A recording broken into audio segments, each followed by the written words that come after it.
know if Kyle Shanahan is a new man until we're at that moment and we see how he handles, I was going to say being behind, but even being up 10, Yeah. just see how he handles the moment in general.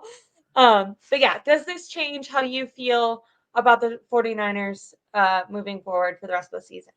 No, not at all. And if anyone does, they're being way too overreaction because literally every week anyone can lose to any team.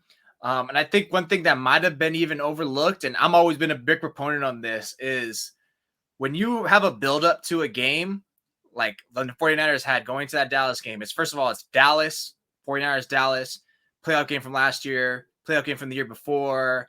They're talking hella smack. It's prime time. You go up this mountain and put yourself on such a high to build it up. And even though the 49ers weren't talking, they said it was just another game. They're saying that, but of course they're getting giddy. They're getting excited for this one. Hell, we just saw the Browns imitate the 49ers' entrance. Yeah, Why? They're hyped for this game, but people are hating on them because they did that. Like, what is this, a rivalry? Like, no, this is how you hype yourself up. You're juiced to face a good opponent because everyone counted you out, rightfully so, and you proved everyone wrong, and you created a fat upset. So good on them. That's how you get yourself hyped up.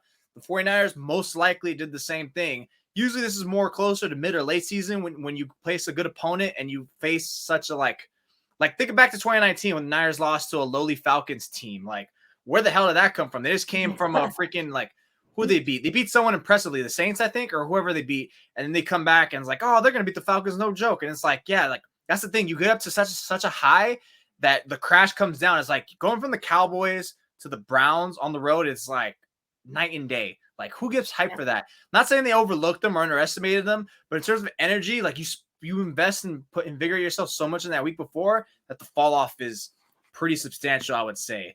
And so I think that's always a big proponent of things I would see for every team, not just the 49ers, for every team. That's why there's always, like, you look on every playoff caliber team or Super Bowl winners, it's like, damn, how'd they lose to this team in week 14? And it's like, well, they're probably chalking it up whether it's ready for the playoffs, stuff like that. Now, this one was a little early, but at least the Browns actually had an elite defense. So no panic from me. Anyone who does that is like getting way too weird. Same thing if you're out on Purdy, you're a little weird on that. Like, it's like, hey, like, I'm just criticizing him in the game because no duh. The same way that we praise them, spent all this time praising him for those wins and his performance, got to do the same thing when he looks absolutely atrocious. So not worried about him, not worried about anyone. The only real worry now is what we just talked about with Jake Moody.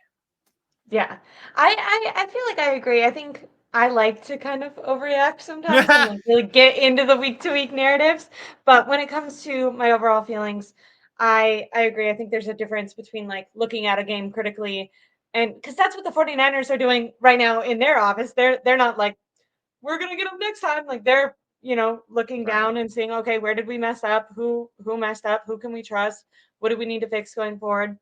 So I think it is important to do that. I don't necessarily think that my expectation changed, but I also don't think maybe I was as confident as some. Like, I didn't think we're 100% going to win the Super Bowl or the 49ers are 100% going to win the Super Bowl going into this game. So that's why I feel like my expectations haven't changed. Now, if you did think like this is going to be an easy walk in the park to the Super Bowl, then I think this could halt those expectations a little bit. One, because we keep going back to it, but if you can't trust Jake Moody, then that will be a problem moving forward. Like the Packers, was it in 2020 or 2021 that their season came down to special teams? So, people like to say kickers don't matter, but they score the second most points on the team besides the quarterback. So that will be an important Kickers position. are people too, Ashley. They have lives. They have souls. They have families to feed. Oh. Well, freaking Jake Moody needs less of a soul, right? He needs to get into some sort of flow state where he's not thinking. Because funny part is Jake Moody's entire family was at that game too. I know. And it's he's like, well, gonna Pop, cry. happy you watched me shank 2 kicks. No, just kidding. That's rude. Do they go to all the games? Maybe they're bad luck. I don't know, maybe but that one made sense. I guess I don't know if out. he's from there, but he went to college in Michigan, so it's like not like it's that far or anything. But that makes sense. But yeah, so I feel like I'm keeping an eye out on Jake Moody and what is to come out of that.